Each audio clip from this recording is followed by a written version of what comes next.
علماء ہو کبھی درپیش جو کوئی مسئلہ پوچھ لے حاضر ہوں ہم ان کی بارگاہ۔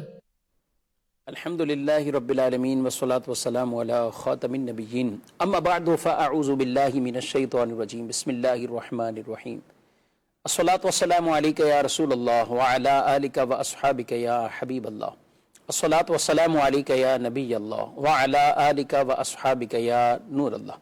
مدنی چینل کے ناظرین، پروگرام دارالفتاء اہل سنت میں آپ کو خوش آمدید کہتے ہیں۔ اللہ رب العالمین ہم سب کو دین اسلام کے احکامات، تعلیمات کو سیکھ کر سمجھ کر اللہ ہمیں عمل کی توفیق عطا فرمائے۔ ہمارے پیارے رسول صلی اللہ تعالی علیہ وآلہ وسلم کا فرمان عظمت عالی شان ہے، من صلی علیہ صلاۃ کتب اللہ لہ قراۃ والقراۃ مثل احد، کہ جو مجھ پر ایک بار درود پڑھے اللہ اس کے لیے ایک قرات اجر لکھ دیتا ہے، اور یہ ایک قرات احد پہاڑ کی مثل ہے۔ صلو علی الحبیب صلی اللہ تعالی علی محمد صلی اللہ علیہ وآلہ وسلم، صلاۃ و سلام علیک یا سیدی یا رسول اللہ۔ ناظرین کرام، اس پروگرام میں آپ کے سوالات بھی شامل کیے جاتے ہیں، نمبر اسکرین پر ملاحظہ فرما رہے ہیں، آپ ایس ایم ایس بھی کر سکتے ہیں، ہم وہ بھی شامل کریں گے۔ آپ کے اگر ویڈیو سوالات بھیجنا چاہیں تو ان کو بھی بطور خاص ہم پروگرام کا حصہ بنائیں گے۔ آج کے ہمارے پروگرام میں شامل ہیں مفتی محمد حسان رضا عطاری صاحب، ان کو بھی خوش آمدید کہتے ہیں۔ کیسے مزاج اسلامی؟ الحمدللہ رب العالمین علی کل حال۔ ایک سوال ہمارے پاس، جیسا کہ بدری چینل کی اسکرین پر ناظرین نے بھی یہ مناظر دیکھے اور ویسے بھی سوشل میڈیا پر کراچی شہر کے اندر گل پلازا میں ہونے والا یہ ثانیہ، اچھا اس میں کئی شہادتیں ہو چکی، کئی اپنے پیاروں کے منتظر ہیں، اور اطلاعات یہی ہیں کہ ہو سکتا ہے ملبے کے اندر ہوں، اور کیونکہ عمارت بھی گر چکی ہے۔ جل کر کسی مسلمان کا یوں انتقال کر جانا، کیا اس کے حوالے سے کوئی فضیلت بھی ہے؟ کیا فرماتے ہیں آپ ایسی موت پر کیا کہیں گے؟ بسم اللہ الرحمن الرحیم۔ سب سے پہلے تو اللہ پاک کی بارگاہ میں دعا کرتے ہیں کہ اپنے حبیب پاک صلی اللہ علیہ وسلم کے صدقے میں، آپ کے وسیلے سے، کہ وہ لوگ کے جو ابھی اندر موجود ہیں اللہ پاک ان کی حفاظت فرمائے، اور ان میں جو حیات ہیں اللہ تبارک و تعالیٰ ان کو عافیت کے ساتھ باہر نکلنے کے ان کے اسباب پیدا فرما دے۔ اللہ تبارک و تعالیٰ اپنے حبیب پاک صلی اللہ تعالیٰ علیہ وآلہ وسلم کے صدقے طفیل جو ان میں زخمی ہیں ان کو شفا اور صحت عطا فرمائے، اور پھر یہ کہ جو جن کے جانی نقصان کے علاوہ مالی نقصان ہوئے ہیں اللہ تبارک و تعالیٰ غیب سے ان کی مدد فرمائے، آمین آمین، اور جلد ان کی جو پریشانیاں ہیں وہ دور ہو جائیں، غیب سے اللہ پاک ان کی مدد فرمائے کہ کسی طرح سے جس پریشانی اور آزمائش کے دور سے وہ گزر رہے ہیں اللہ پاک اس آزمائش کے دور سے ان کو جلدی گزار دے، اور پھر پہلے سے بڑھ کر ان کے لیے اللہ پاک روزگار کے، روزی کے اسباب یہ پیدا فرمائے۔ آمین۔ بڑا افسوسناک اور دل خراش واقعہ ہے، اور بہت ہی اس کے اوپر دل میں غم اور افسوس یہ کئی لوگوں کے موجود ہے۔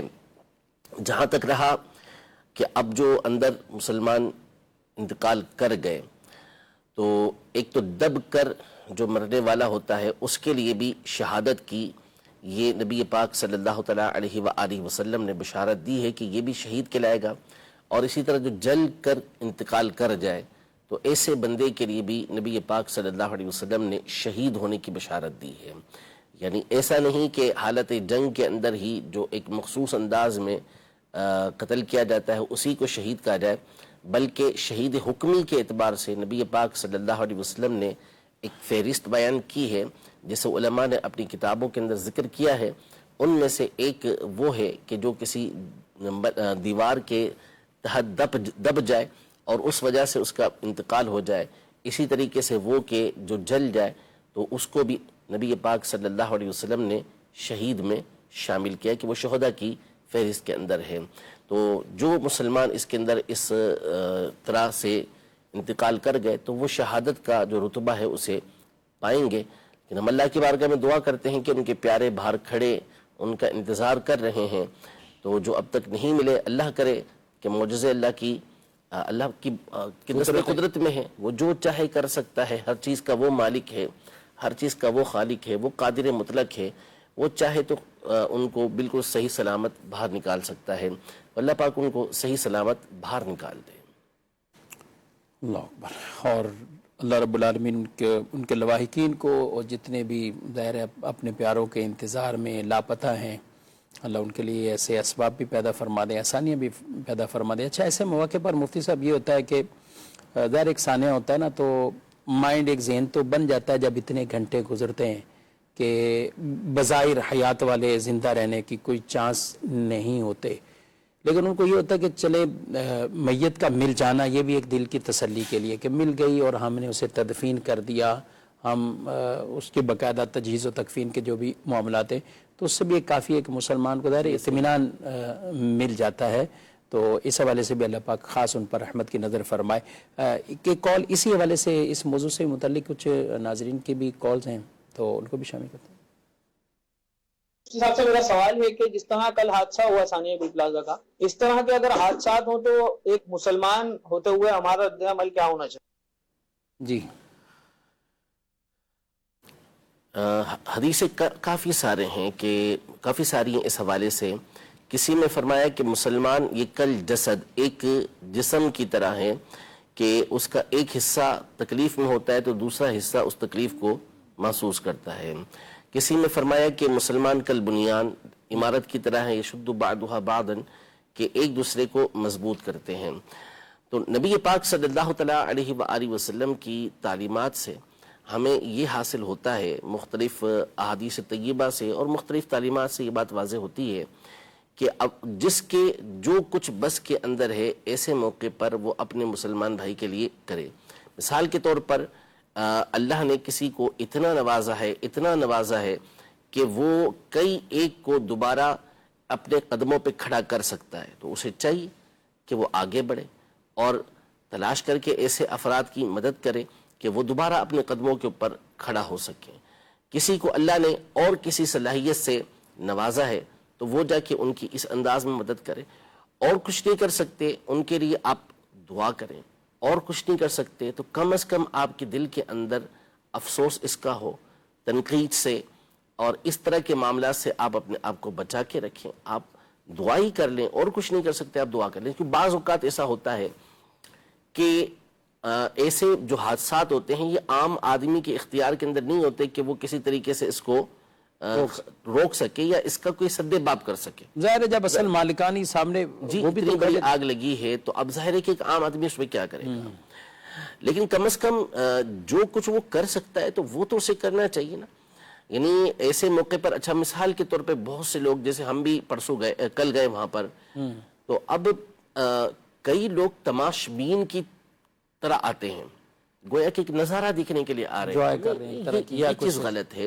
اگر آپ کے ان امور کی وجہ سے، ان معاملات کی وجہ سے کوئی تکلیف آ رہی ہے، کوئی پریشانی آ رہی ہے، ٹریفک جیم ہو رہا ہے، دیگر معاملات ہو رہے ہیں، تو پھر آپ کو گریز کرنا چاہیے۔ ہاں، جیسا اب کوئی ایسا پیارا ہے کہ آپ اس کے پاس جائیں گے اور آپ کے جانے کی وجہ سے اس کو تسلی حاصل ہوگی، آپ اس سے گفتگو کریں گے، اس کے دل کو ڈھارس ملے گی، تو بالکل جائیں، آپ اس کے ساتھ بات چیت کریں، اس سے رابطہ کریں۔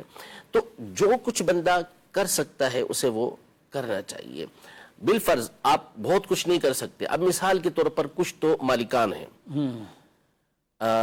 جو آپ کی چھوٹی موٹی مدد کے وہ نہیں محتاج نہیں کے، لیکن بہت بڑی تعداد ہے۔ جیسے کہ آج رات عبدالحبیب بھائی جو ہے وہ اس حوالے سے ایک پروگرام بھی کرنے کے لیے جا رہے ہیں، تو اس میں وہ ڈیٹیل کے ساتھ اس موضوع پہ گفتگو کریں گے۔ تو بہت بڑی تعداد وہاں پہ ملازمین کی ہے۔ اب ان میں اکثریت وہ ہوگی کہ جو اب پریشانی کے اندر مبتلا ہوگی، اور بہت سو کے چولہے جو ہے وہ یہیں سے جلتے تھے، تو اب آپ تھوڑا بہت بھی اگر ان کے ساتھ جو ہے وہ تعاون کر سکتے ہیں تو آپ آگے بڑھیں۔ یعنی اگر جسے مشہور ہے، یہ واقعہ مشہور ہے کہ جو حضرت ابراہیم علیہ السلام کے لیے نمرود نے آگ لگائی، تو ایک چڑیا جو ہے وہ اپنی چونچ میں پانی کا قطرہ لے کر جا رہی تھی، تو کہا گیا کہ تم اس سے کیا کرو گی، تمہاری اس قطرے سے ہوگا کہ اتنی بڑی آگ کا؟ تو اس نے کہا کم از کم میں اپنا حصہ تو ملا دوں اس کے اندر۔ اسی طرح اور باتیں لکھی گئی ہیں کہ وہ اپنا اپنا حصہ تو اس کے اندر ملا دیتے ہیں. صحابہ کرام علیہم رضوان میں سے ایسے تھے، قرآن کی آیتیں نازل ہوئی اس حوالے سے، ان منافقین کے بارے میں نازل ہوئی کہ جنہوں نے صحابہ کے اوپر ایسے موقع پر تان کیا کہ جب نبی پاک صلی اللہ علیہ وسلم نے لشکر اسلام کے لیے اعلان کیا تو بعض تو بہت سارا مال لے کر آئے اور بعض صرف کچھ کلو کھجوریں تھی وہ لے کر آ گئے. تو منافقین نے دونوں کے اوپر تان کیا کہ یہ جو اتنی سی کھجوریں اس کا کیا کرنا ہے، اللہ کیا کرے گا، اس کو اللہ کی کیا ضرورت. اور دوسرا جو ہے وہ لے کر آئے تو ان کے اوپر دکھاوے کا الزام لگایا. آج بھی ایسے افراد ہوتے ہیں اس طرح کی حرکتیں کر رہے ہوتے ہیں. نہیں، ہمارا کام یہ ہے کہ جو اللہ نے ہمیں وسعت دی ہے، جتنی ہمیں توفیق دی ہے، ہم آگے بڑھ کر ایسی مصیبت کی اور پریشانی کی گھڑی میں آگے بڑھ کر ایسے افراد کی مدد کریں، ان کے ساتھ تعاون کریں اور بہتر انداز میں ان کو آگے بڑھنے کے لیے ہم راہ فراہم کریں، ہم ان کے لیے اسباب کو مہیا کریں. بہت کچھ نہیں کر سکتے تو جو کچھ کر سکتے ہیں وہ ہمیں کرنا چاہیے. کم از کم ملازمین بھی ایسے کئی ہوتے ہیں اور دیگر جن کے بارے میں پتہ ہی ہے کہ یہ وہاں کام کرتے تھے، اور اب ظاہر ہے کہ یہ سلسلہ بنتے بنتے ایک وقت لگے گا. آگے رمضان ہے اور عید، یہ سب معاملات مطلب ایک ہمارے مسلمانوں کے ایک ایونٹس ہیں ایک طرح کے، اور ظاہر عبادت کا مہینہ بھی ہے آگے، اور ان میں اخراجات بھی ہوتے ہیں. تو ان چیزوں میں ضرور اپنے ان بھائیوں کے ساتھ اچھے انداز سے بھلائی میں مدد کرنی چاہیے اور ان کے ساتھ تعاون بھی، مالی طور پر تعاون بھی کرنا چاہیے. بڑھتے ہیں آپ کے کچھ سوالات. میرا سوال یہ ہے کہ دستانے پہن کر نماز پڑھنے کا کیا حکم ہے؟ جی، گلوز دستانے پہن کر نماز کی حالت میں ہاتھوں کو یوں چھپانا ممنوع نہیں ہے. وہ چھپانے کی جو ممانعت ہے وہ چادر میں اس صورت کے اندر ہے جبکہ بندہ فوری طور پر ہاتھوں کو باہر نکال نہ سکے، یعنی اپنے آپ کو چادر میں ایسا لپیٹ لینا کہ اگر اللہ نہ کرے کوئی جانور ہی حملہ کر دیتا ہے تو اپنے آپ کو بچا ہی نہ سکے، ایسی صورت میں چادر لپیٹنے سے منع کیا گیا ہے. باقی اس کے علاوہ اپنے ہاتھوں کو دستانے کے ذریعے اگر کوئی چھپا لیتا ہے اور سخت سردی کا موسم ہے، کسی ایسی جگہ پر آپ موجود ہیں کہ جہاں بغیر دستانوں کے آپ کو نہیں چلے گا، تو بالکل وہاں پر آپ دستانے پہن سکتے ہیں. اور اسی سردی نہ بھی ہو، گرمی ہو، کسی کا ہے پہننے کا کہ وہ پہنتا ہے، اس میں بھی تو پہن سکتا ہے، اس میں کوئی حرج نہیں. ٹھیک. عزیز سوال. مشکل اتاری بات کر رہا ہوں. مفتی صاحب سے میرا یہ سوال ہے کہ اگر بندہ فرض نماز پڑھ رہا ہے 4 رکعتوں والی، تو کیا چاروں رکعتوں میں سورہ فاتحہ کے بعد سورت ملا سکتا ہے کہ نہیں ملا سکتا؟ اس بارے میں رہنمائی فرما دیں، جزاک اللہ خیر.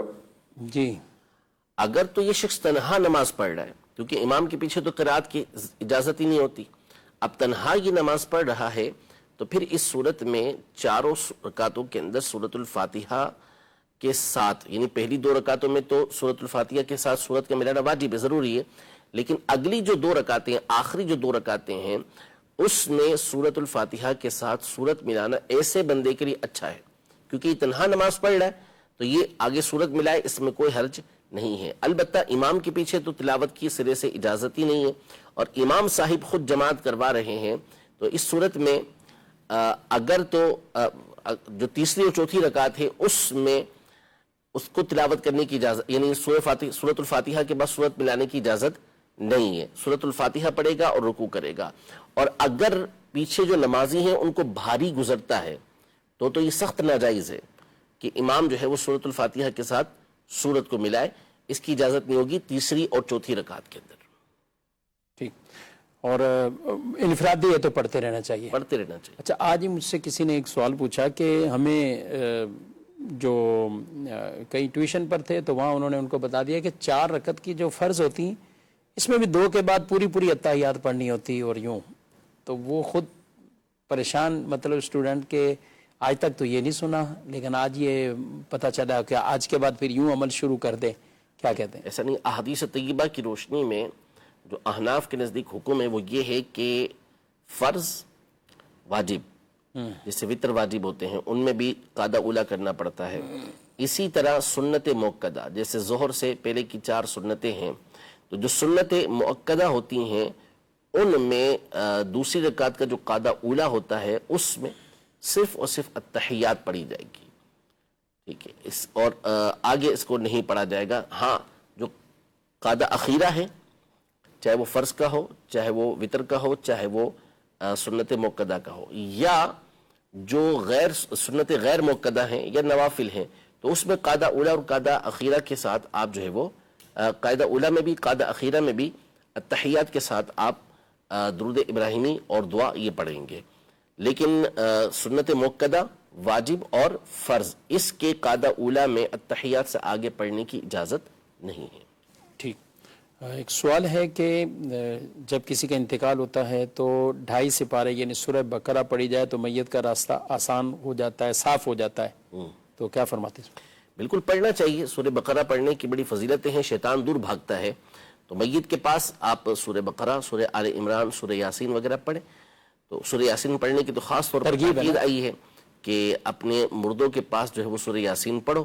اب اس میں دونوں طرح کی علماء کی تشریحات ہیں. بعض نے کہا کہ اس سے مراد جو ہے یعنی اقرأوا یاسین علی موتاکم، تو یہ جو موتا ہے اس کو حقیقی معنی پر محمول کرتے ہوئے فرمایا کہ میت جب ہو گئی تو اس کے اوپر سورہ یاسین پڑھیں. اور بعض نے کہا کہ اس سے مراد جو ہے جب موت کا وقت قریب ہو، نزا کے عالم ہو، تو اس وقت جو ہے سورہ یاسین کی تلاوت کرے. تو دونوں ٹھیک ہے. نزا کے عالم میں بھی آپ سورہ یاسین پڑھ سکتے ہیں، جب انتقال ہو جائے تو اس وقت بھی میت کے سامنے سورہ یاسین پڑھ سکتے ہیں. اور سورہ فاتحہ بھی، سورہ بقرہ بھی پڑھ سکتے ہیں، بلکہ قرآن کی جو آیت جو سورت پڑھنا چاہیں پڑھ سکتے ہیں. ٹھیک. مزید کال.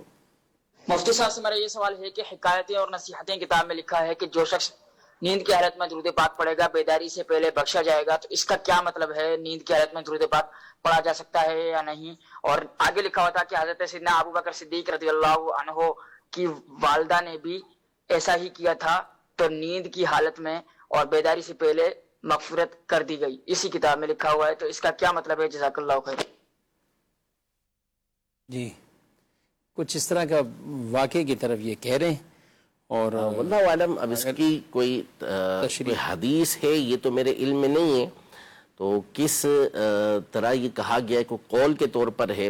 تو بعض اوقات ہوتا یہ ہے کہ نیند کا کہا جا رہا ہوتا ہے لیکن اس سے مراد جو ہے وہ سونے سے پہلے کا وقت ہوتا ہے. تو جو قریب کی چیز ہوتی ہے اس کو ذکر کر دیا. جیسے ابھی آپ نے میت کے حوالے سے یہ کہا کہ جو قریب با انتقال ہو اس وقت سورہ یاسین پڑھو. ٹھیک ہے. تو اب ممکن ہے کہ یہ مراد ہو کہ سونے سے پہلے اگر کسی نے یہ درود پاک پڑھا تو اٹھنے سے پہلے اس کے گناہ یا اس کی بخشش کر دی جائے گی. یہ بھی ممکن ہے کیونکہ یہ حدیث کے طور پہ تو بیان ہوا نہیں. تو یہ بھی ممکن ہے کہ اگر کسی کو یہ توفیق ملی کہ وہ نیند کی حالت میں ہی درود پاک پڑھ رہا ہے تو اٹھنے سے پہلے اس کی مغفرت کر دی جائے. سبحان اللہ. اور ویسے بھی صبح و شام درود پڑھنے والے کے لیے کہ خطائیں معاف فرماتا ہے. اللہ تعالیٰ کے ذمہ کرم پر ہے. خود اللہ تبارک و تعالیٰ اپنے ذمہ کرم پر اس کی بخشش ان کے لوگوں کے خطاؤں کو، گناہوں کو معاف فرماتا ہے. اچھا جو اس طرح کی فضیلتیں ہوتی ہیں کہ اس کے یہ کام کرنے سے پہلے سارے گناہ معاف، یہ کرنے سے سارے، تو اس میں عموماً مراد کیا صغیرہ ہوتے ہیں، چھوٹے گناہ یا بڑے گناہ؟ تقریباً مقامات پر صغیرہ گناہ ہی ہوتے ہیں. البتہ بعض مقامات پر اس سے مراد یہ ہوتا ہے کہ کبیرہ کے اندر تخفیف ہو جاتی ہے. صحیح. کبیرہ دھل جاتے ہیں. جیسے وضو کے حوالے سے ہے کہ گناہ یہ جھڑتے ہیں اس میں، تو بعض علماء نے فرمایا کہ صغیرہ گناہ ہی ہیں، لیکن بعض نے یہ کہا کہ کبیرہ کے اندر بھی تخفیف ہوتی ہے. یوں ہی اگر کسی صلاۃ و تسبیح کے بارے میں چھوٹے بڑے اس طرح کی اس میں یہ ہوتا ہے کہ جس کے صغیرہ گناہ نہیں ہے تو پھر کبیرہ گناہ کے اندر کمی واقع ہو جاتی ہے.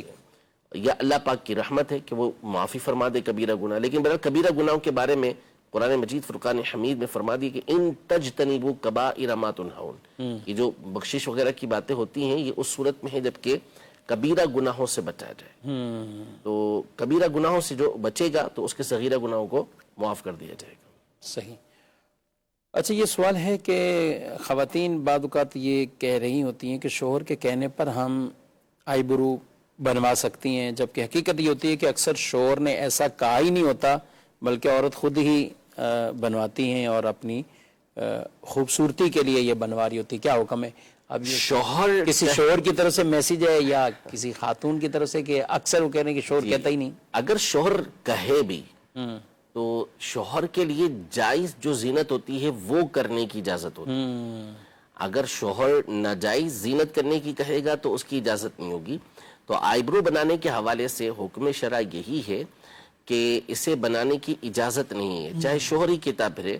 اگر شوہر نے نہ کہا تو بھی اور کہا تو بھی، دونوں صورتوں میں اجازت نہیں ہے. ہاں اگر کسی کی آئیبرو اتنی بڑھ گئی ہیں کہ جس کی وجہ سے بدھا پن پیدا ہوتا ہے، بدصورتی نظر آتی ہے اس کی، تو اس بدصورتی کو دور کرنے کے لیے، نہ کہ خوبصورتی کو حاصل کرنے کے لیے، یہ کون فیصلہ کرے گا؟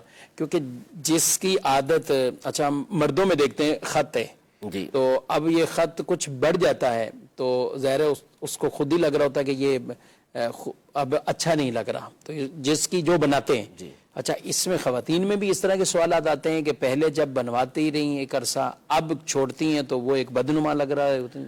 دیکھیں خط کا جو معاملہ ہے وہ تو مقرر ہے، ایسا نہیں ہے نا کہ خط بنواتے ہوئے کسی کو زیادہ پسند آنے لگا تو وہ داڑھی کا یہ حصہ کاٹ ہی ڈالے، ظاہر ہے وہ تو غلط ہے، غلط ہو جائے گا۔ تو اس لیے جو خط کا تو معاملہ ہے، جو داڑھی ہے اس کے حوالے سے مقرر کیا ہوا ہے۔ اچھا اب جو آئیبرو ہے اس میں یہی دیکھا جائے گا کہ کون سی کیفیت ایسی ہوتی ہے کہ جو واقعی جس کو بھدا کہا جاتا ہے، یعنی صرف آپ کے کہنے کی بنیاد پر کہ جی نہیں ایسا نہیں ہو جائے، یہ ایسا محسوس ہو رہا ہے، تو نہیں، جس کو واقعی دیکھنے والا کہے کہ یہ تو بہت آپ کی بڑھ گئی ہیں، تو بہت جو بڑھ گئی ہیں اس کو آپ تھوڑا سا کم کروا کے بدصورتی کو دور کر سکتے ہیں، زینت کو حاصل نہیں کر سکتے۔ تو پہلے جو آپ کرتے تھے وہ زینت کو حاصل کرتے تھے، تو اسی زینت کو حاصل کرنے کے لیے، یعنی خوبصورتی کو حاصل کرنے کے لیے آئیبرو بنانے کی اجازت نہیں ہے۔ ہاں بدصورتی ہے تو اس کو دور کرنے کے لیے آپ یہ اتنی آئیبرو بنا سکتی ہیں کہ بدصورتی دور ہو جائے۔ اس لیے چونکہ حدیث میں اس کے پر لعنت آئی ہے، اس طرح جو بال جو ہے وہ نچواتی ہیں، تو ان کے لیے حدیث کے اندر لعنت آئی ہے، اس لیے بہت زیادہ اس میں احتیاط کی یہ حاجت ہے۔ مزید سوال؟ مفتی صاحب سے میرا سوال ہے، کیا کولڈ کریم لگی ہو تو وضو ہو جائے گا؟ جی، کولڈ کریم عام طور پر ایسی نہیں ہوتی کہ جو پانی کو جسم تک، یعنی جو ہماری کھال ہے، جلد ہے، اس تک پہنچنے سے روکے۔ وہ مل لی جاتی ہے تو ملنے کے بعد وہ عام طور پہ نظر تک نہیں آتی، تو پانی کو پہنچنے سے وہ روکتی نہیں ہے۔ کریم یا کوئی بھی ایسی چیز کہ جو جسم کے اس حصے پہ لگی ہوئی ہو کہ جس کا دھونا وضو یا غسل میں فرض ہے، اب اس جگہ پر وہ کریم لگی اور ایسی لگی کہ پانی پہنچنے سے روک رہی ہے، تو ایسی کریم لگانا یہ منع ہوگا۔ یعنی منع ہونے سے مراد یہ کہ اس کو وضو اور غسل کے وقت ہٹانا پڑے گا۔ وضو کر رہے ہیں تو جہاں جہاں وضو میں پانی پہنچانا ضروری ہے وہاں سے اس کو ہٹانا لازم ہو جائے گا، اور غسل کر رہے ہیں تو جہاں غسل میں لگی ہوئی ہے تو پھر اس کو ہٹانا پڑے گا، سوائے جو شرعی احکام ہیں، شرعی مستثنیات ہیں، جہاں شریعت نے اجازت دی وہ ایک الگ معاملہ ہو جاتا ہے۔ تو کولڈ کریم عام طور پر ایسی نہیں ہوتی کہ جو پانی کو آپ کی جلد تک، اسکین تک پہنچنے سے روکے، لہذا اگر وہ کسی نے لگائی ہے اور اس کے بعد وہ وضو کرتا ہے تو اس صورت میں کوئی حرج نہیں، اس کا وضو ہو جائے گا۔ صحیح۔ اچھا یہ سوال ہے کہ آج کل جائے نماز پر اپنا نام لکھوا کر لوگ خریدتے ہیں، یا حرمین طیبین سے سفر سے واپسی پر بھی لے کر آتے ہیں، غالباً بچیوں کے نام ہوتے ہیں، نہیں سب کے نام ہوتے ہیں، سب کے ہوتے ہیں۔ اس کو ہوتا یہ ہے کہ تحائف کے طور پر بھی دیتے ہیں، اور بڑے اہتمام کے ساتھ جو ہے وہ لکھوا کے لائیں گے کہ یہ دیکھیں ہم نے آپ کے نام کا جو ہے وہ مصلی بنوایا ہے، جائے نماز بنوائی ہے۔